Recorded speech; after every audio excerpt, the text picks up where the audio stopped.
Hello friends, welcome back to my YouTube channel. दोस्तों, हम लोग जैसा कि संविधान निर्माण की प्रक्रिया को या उसके पीछे की जो कहानी थी उसको हम लोग समझ रहे थे और पिछली कक्षाओं में हम लोग 1858 के भारत शासन अधिनियम को देखे थे। उसके बाद जो भारत पर शासन करने के लिए जो एक्ट बनाया गया उसको बोलते हैं भारतीय परिषद अधिनियम 1861 या इंडियन काउंसिल एक्ट। इसके तहत बहुत सारे महत्वपूर्ण कार्य किए गए थे दोस्तों, जिसको हम बोर्ड पे लिखे हैं। इसमें जो भारत में संवैधानिक विकास का सूत्रपात किया गया, मतलब वास्तविक रूप से जो भारतीय संविधान में जिस एक्ट की भूमिका जहां से प्रारंभ होने लगी वो एक्ट है दोस्तों 1861 का भारतीय परिषद अधिनियम। इसके द्वारा भारत में संवैधानिक विकास का सूत्रपात हुआ। इसके बाद कानून निर्माण की प्रक्रिया में भारतीय प्रतिनिधियों को शामिल किया गया।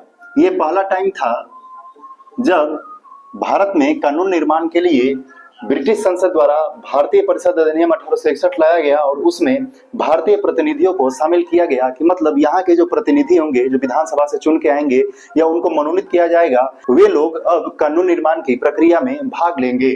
तो इसका मतलब यही था दोस्तों। इसके बाद भारत के जो वायसराय थे कैनिंग, उन्होंने 1862 ईस्वी में 3 भारतीयों को विधान परिषद में मनोनीत किया था।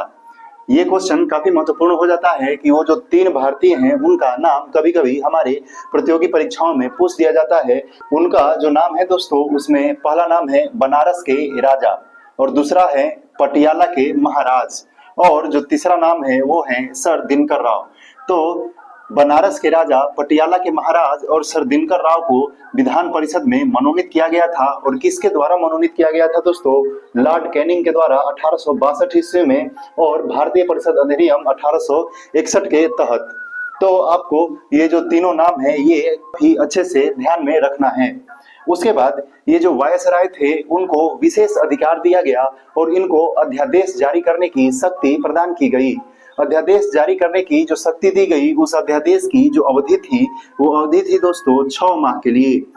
तो यहाँ से भी प्रश्न बनता है कि किस अधिनियम के द्वारा वायसराय को अध्यादेश जारी करने की शक्ति मिली, तो वो हो जाएगा भारतीय परिषद अधिनियम 1861। इसके बाद इसमें विभागीय प्रणाली, जिसको हम लोग पोर्टफोलियो सिस्टम कहते हैं, उसका भी शुरुआत 1861 ईस्वी में भारतीय परिषद अधिनियम 1861 के द्वारा स्टार्ट किया गया। तो एक क्वेश्चन यहाँ से भी रहता है कि विभागीय प्रणाली या पोर्टफोलियो सिस्टम की शुरुआत कब की गई, तो वो की गई थी 1861 ईस्वी में।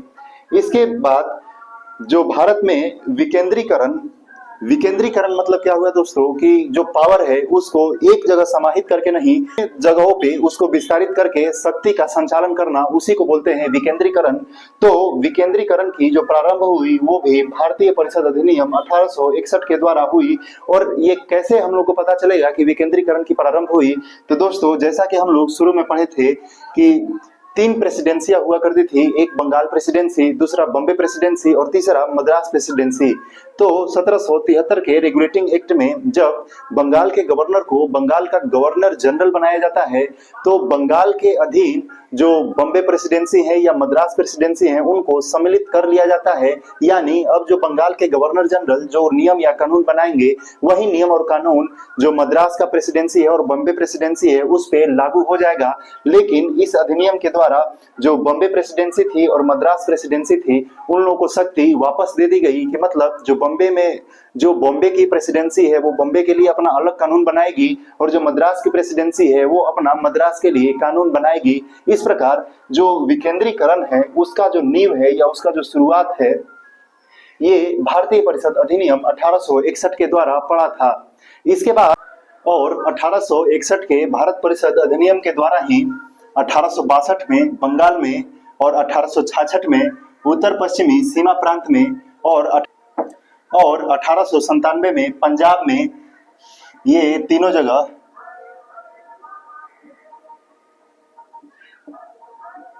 विधान परिषद का गठन किया गया था। तो 1861 के अधिनियम से आपको एक बात और ध्यान में रखना है कि 1862 में बंगाल में, 1866 में उत्तर पश्चिमी सीमा प्रांत, 1897 में पंजाब में विधान परिषद की गठन की गई थी। 1861 के बाद जो भारत शासन अधिनियम आता है दोस्तों, वो है 1892 का भारतीय परिषद अधिनियम और इसमें क्या किया गया कि जो विधान परिषद के सदस्य थे उनके अधिकारों में वृद्धि की गई। तो यहाँ पे परिषद के अधिकारों में वृद्धि की गई। परिषद मतलब विधान परिषद। तो विधान परिषद के जितने भी सदस्य थे उनके अधिकारों में वृद्धि 1892 के भारतीय परिषद अधिनियम के द्वारा किया गया था। उसके बाद भारतीय सदस्यों को बजट पर बहस करने का अधिकार 1892 के जो भारत परिषद अधिनियम है उससे प्राप्त हुआ था। क्वेश्चन बहुत बार यहाँ से पूछा जाता है कि सर्वप्रथम भारतीय सदस्यों को कब बजट पर बहस करने का अधिकार मिला था, तो वो हो जाएगा दोस्तों 1892 का भारतीय परिषद अधिनियम। उसके बाद कार्यपालिका से प्रश्न पूछने का भी अधिकार इसी एक्ट के द्वारा मिला था। लेकिन प्रश्न तो पूछ सकते हैं, लेकिन उसके साथ जो अनुपूरक प्रश्न है वो पूछने से मना किया गया था या उसका अधिकार नहीं था। तो बजट पर बहस करने का या कार्यपालिका से प्रश्न पूछने का अधिकार था, लेकिन अनुपूरक प्रश्न पूछने का अधिकार नहीं था। तो ये भी बात आपको ध्यान में रखना है।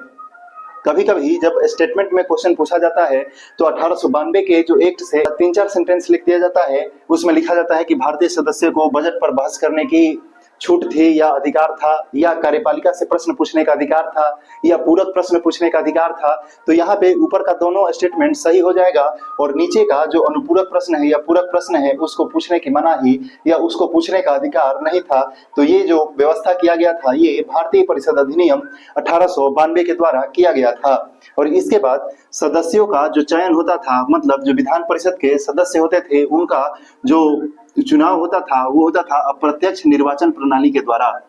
तो 1892 के भारतीय परिषद अधिनियम से ये 3-4 बातें आपको ध्यान में रखनी है जो एग्जाम में बार बार पूछी जाती है। आज के क्लास में हम लोग देखे 1861 के इंडियन काउंसिल एक्ट को और 1892 के भारतीय परिषद अधिनियम को। आई होप कि आपको ये जो दोनों एक्ट हैं वो अच्छे से समझ में आए होंगे। आगे के 2 कक्षाओं में हम लोग 1947 तक जो भी भारत शासन अधिनियम है उसको निपटा करके ये जो संविधान निर्माण की कहानी है या प्रक्रिया है उसको हम लोग कंप्लीट कर लेंगे और उसके बाद हम लोग कुछ नया चैप्टर चालू करेंगे। यदि आपको ये वीडियो पसंद आ रहा है, मेरा जो मेहनत है वो आपको पसंद आ रहा है, तो इस वीडियो को लाइक करिए, चैनल को सब्सक्राइब करिए और इस वीडियो को अपने दोस्तों के साथ शेयर करिए। Thank you for watching this video. धन्यवाद।